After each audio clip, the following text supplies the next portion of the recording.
On several occasions, my interest in the supernatural has taken me to some of the most prestigious seats of learning in the entire United Kingdom, from the venerable halls of Oxford and Cambridge to the more humble surroundings of inner-city colleges and schools. My pursuit of evidence to substantiate such claims has rarely been fruitful. However, while exploring the University of St. Andrews in Scotland, I found a rather interesting tome hidden away in a dark and musty corner of the campus library. The book itself was unusual, its cover bound in a weathered and blackened leather which unashamedly wore the wrinkles and cracks of time. It dated back to the 16th century and seemed to contain various descriptions and accounts of the daily lives of the people of Ettrick, a small isolated town built in the south moorlands of the country. Perusing the volume there were a variety of entries from a number of authors spanning a 60-year period. It seemed to have been handed down from town elder to town elder over that time, and to be quite frank, most of it contained idle musings on the townsfolk and plans for a number of humble building projects and improvements.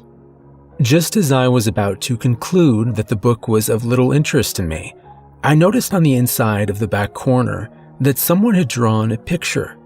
It was elegantly depicted, but I never would have described it as a pleasing sight. In fact, my immediate reaction was one of disgust upon first viewing it.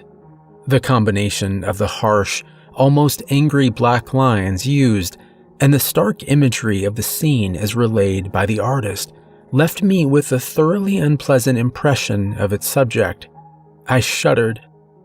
As I cast my eye over it in an attempt to take in the picture of what seemed to be a man, tall, with long, thin arms and legs. His face was partially obscured by one of his gaunt white hands, but what could be seen was monstrous. Prominent veins protruded from his forehead, leading up to a pallid bald head. His eyes were deep set into his skull, and the surrounding wood seemed to twist and lean away from him fearfully. At first, I assumed that the picture was some kind of hideous graffiti, but at the bottom of the page was inscribed the date of 1578 and a rather unusual name, Herbert Solomon. Whether this was the name of the menacing figure in the drawing or of the artist, I did not know. Disturbed yet compelled by that dark woodland scene, I decided that the book required farther study. I desired greatly to know who this creature was and why someone had felt the need to capture his strange form in a drawing at the back of a book otherwise used to record the lives of the townsfolk.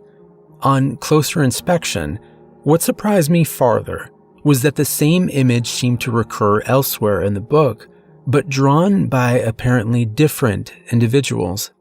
Within the book, I found numerous mentions of Herbert Solomon, and it became clear quickly that he was indeed the emaciated man in the picture.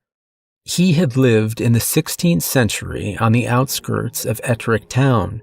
It was a small and underdeveloped place, surrounded on all sides by the thick cover of Ettrick Forest, which itself sat in the midst of a vast region of southern moorland.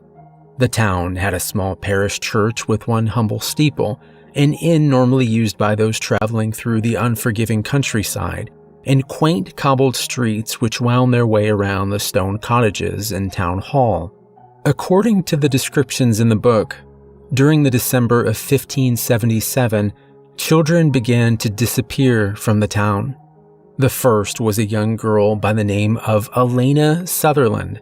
She'd been playing with some friends by an old well on the outskirts of the town, but had dropped a small toy doll down it accidentally, which had caused her much distress.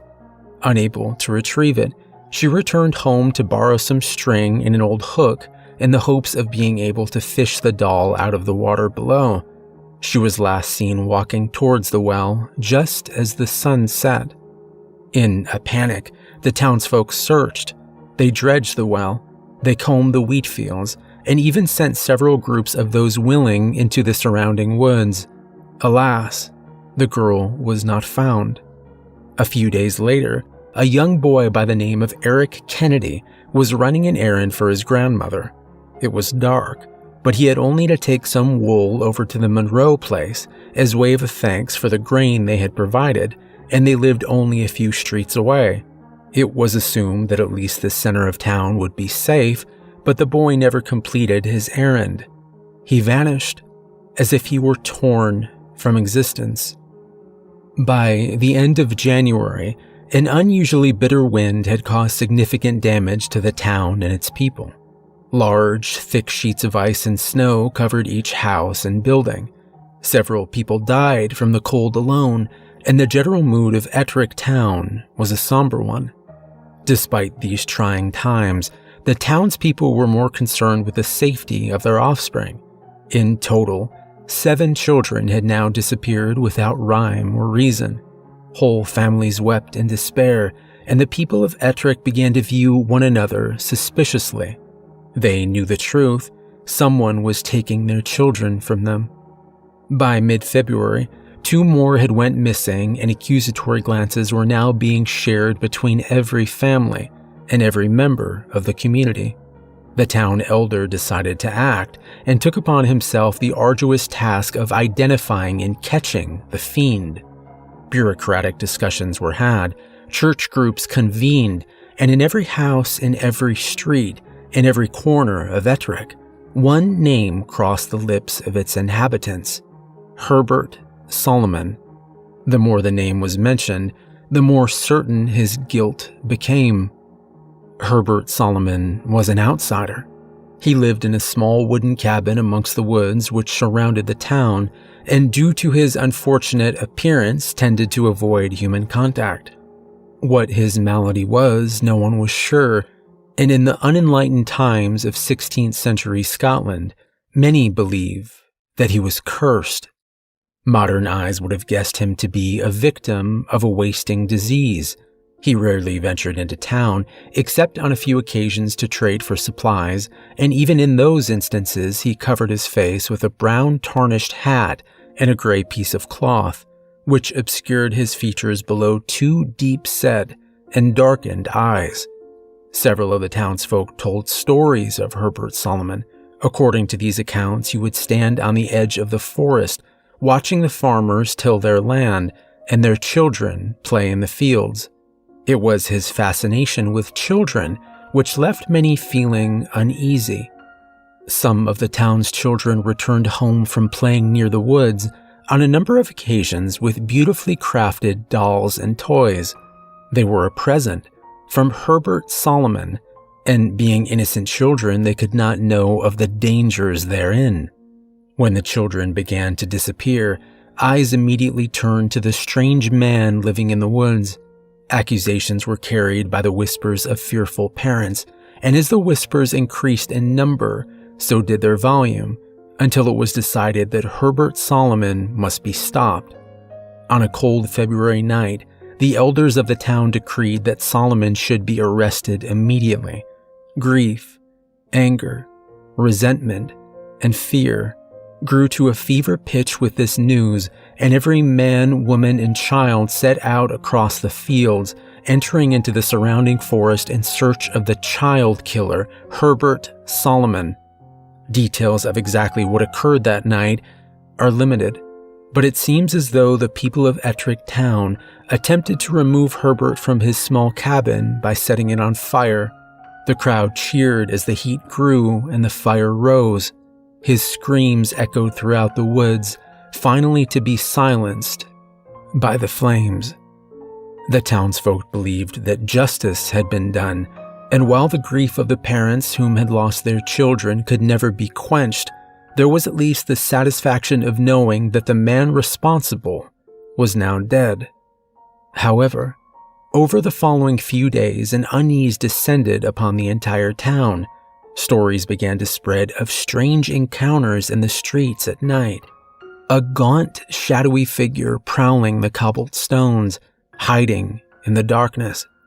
Within a week, numerous residents claimed to have woken up during the night to the petrifying sight of an unwelcome visitor.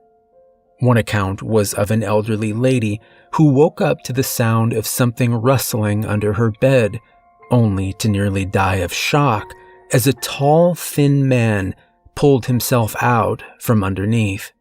She fainted, but not before she saw his face, a withered complexion as if ravaged by disease, his eyes blacker than night, and his hands comprised of tightly pulled skin over a bony interior.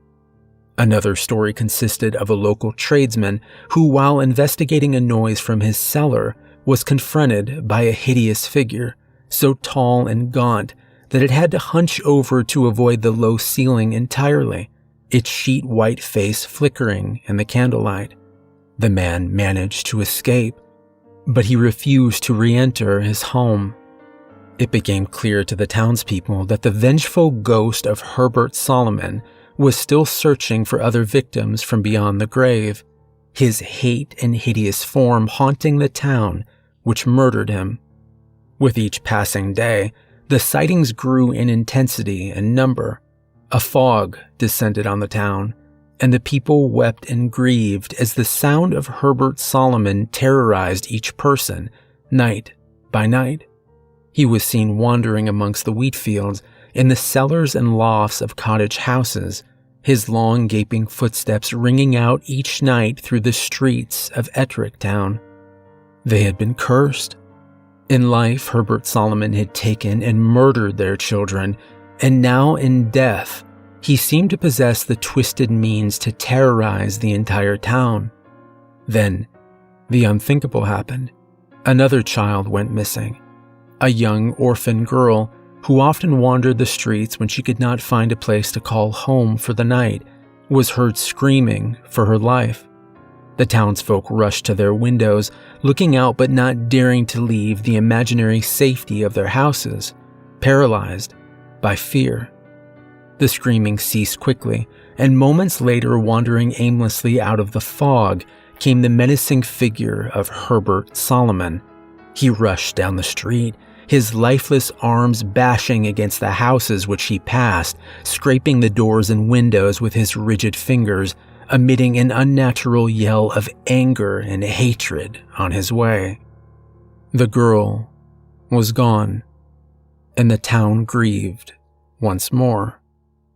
In the preceding days, the fog grew denser, and with it came the unwelcome news of 2 more children taken. One, a girl whom, after having a raging argument with her family, left the house never to be seen again. The other, a boy named Matthew, the son of a notable drunk, who was taken from his own bed by the hands of Solomon while the father lay unconscious from drink. During a church service, the unthinkable happened. Solomon appeared briefly in the aisles of the church, seemingly unaffected by consecrated ground. The congregation whimpered in horror and disdain as his warped, spindly form walked slowly behind a pillar and then vanished. It was indeed a show of influence. Hope was almost lost. Not even a place of worship could deny him, and he was now capable of entering any home at night and then taking whatever or whoever he wished. The town had to act, or abandon the place altogether, but there was no guarantee that the curse of Solomon would not follow. The local vicar, a man by the name of Mackenzie, was asked by the people of Ettrick to use any sacred power which was ordained to him, in an attempt to destroy or banish the spirit of Solomon. A plan was provided. The vicar and a few chosen individuals, armed with torches, swords which had been blessed, and vials of holy water, would take guard over the town, waiting for the cursed figure of that child killer to show his face once more. Then they would confront him.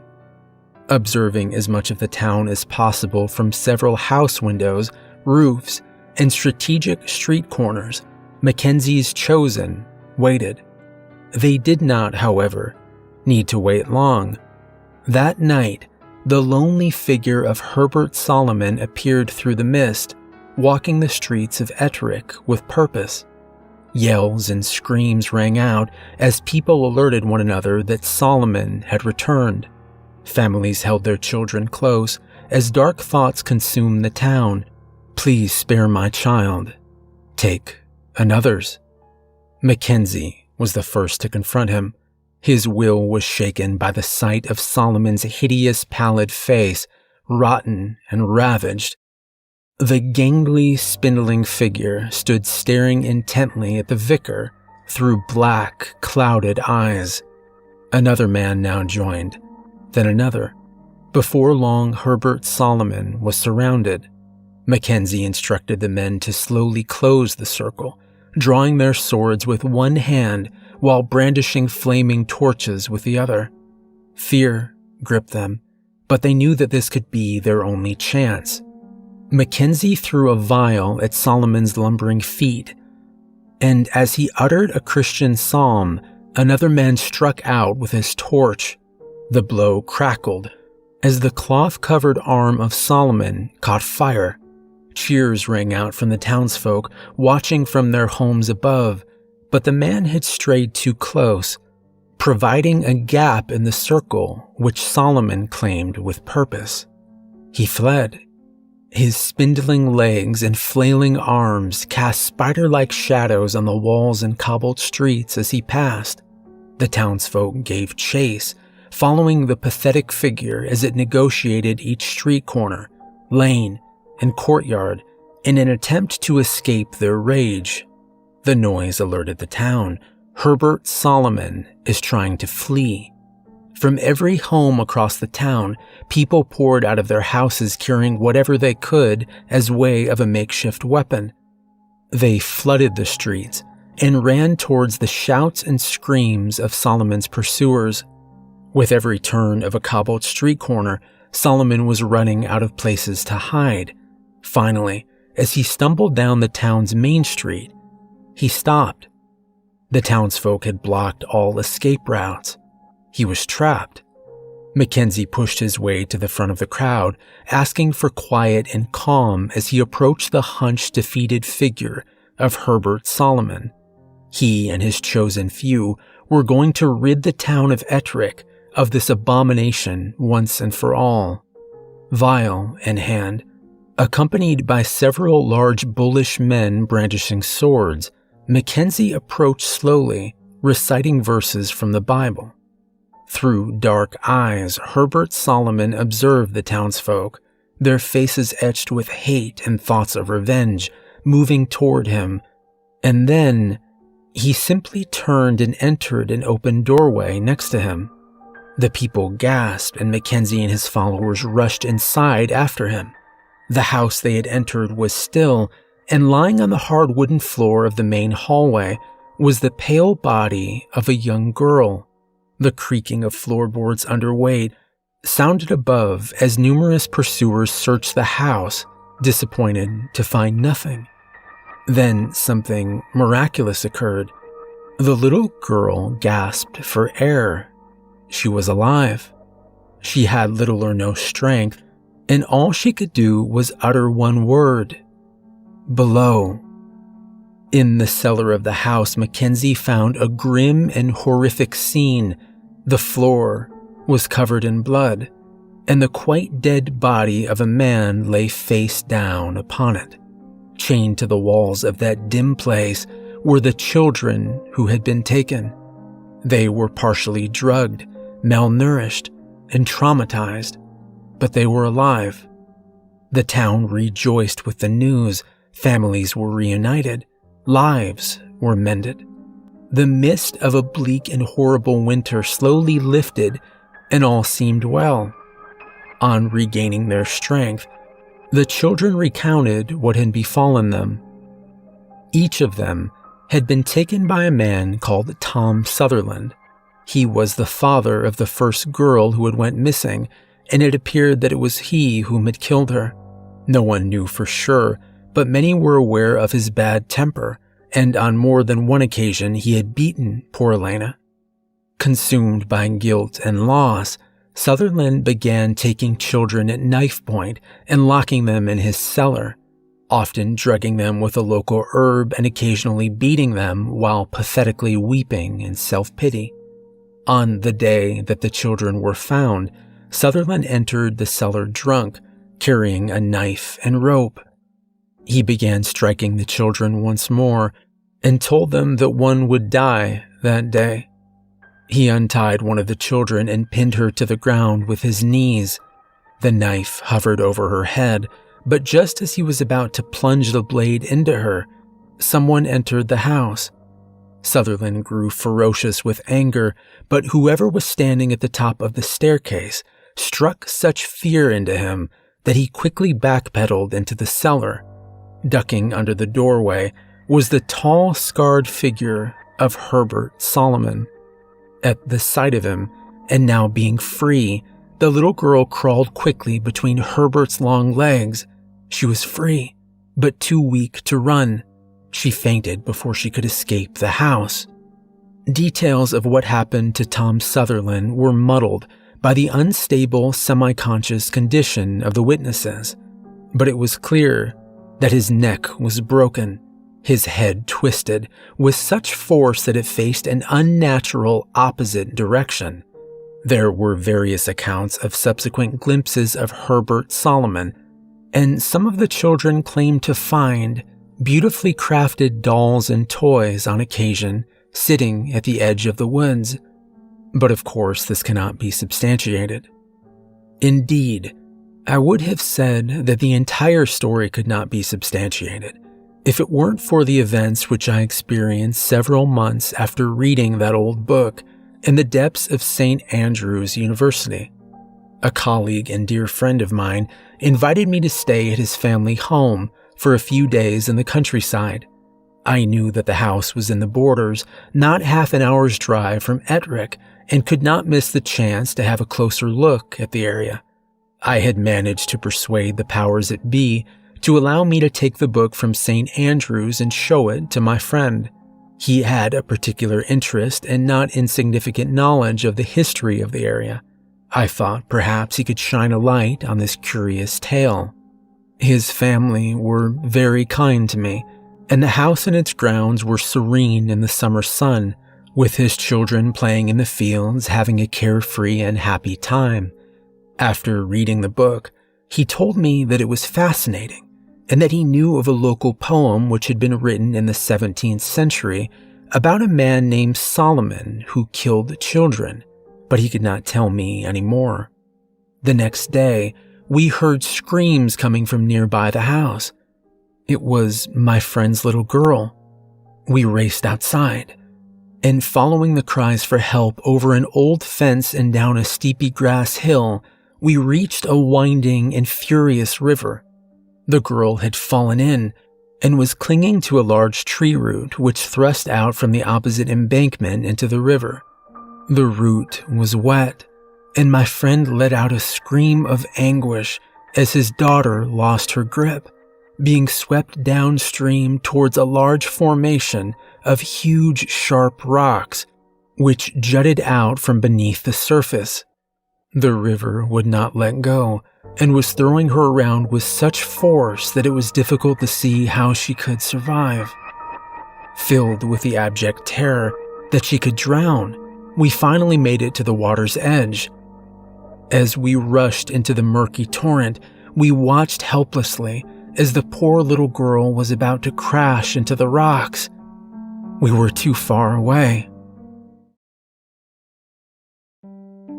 Suddenly, our attention was grabbed by the cracks and creaks of a tall, gaunt figure at the other side of the river, rushing out of the woods at tremendous speed on the opposite bank. With one swift motion, a thin, bony hand plunged into the violent water, prevailing against the immense currents, finally pulling the young girl to safety. She was alive, frightened, crying, but alive and unhurt. The pale-faced, emaciated figure placed the girl gently on the ground, his darkened eyes watching us closely from across the water. Then he turned and disappeared into the woods. fading away to nothing but a memory. Even in death, Herbert Solomon was the kindest and gentlest of souls.